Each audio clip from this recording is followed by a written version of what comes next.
Hey guys, welcome. This is how to share a post to a Facebook page. So guys, first make sure you have your profile over here, your main account. And for example, let's say I have this post over here that I want to share for my page.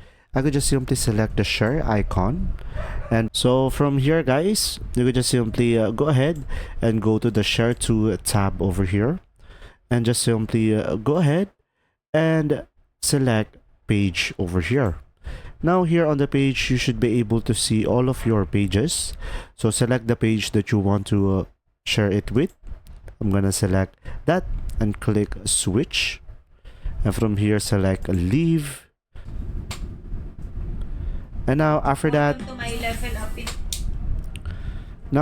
as you can see, automatically we should be able to provide our thoughts over here or comment and select next, and we should be able to share it into our page right away.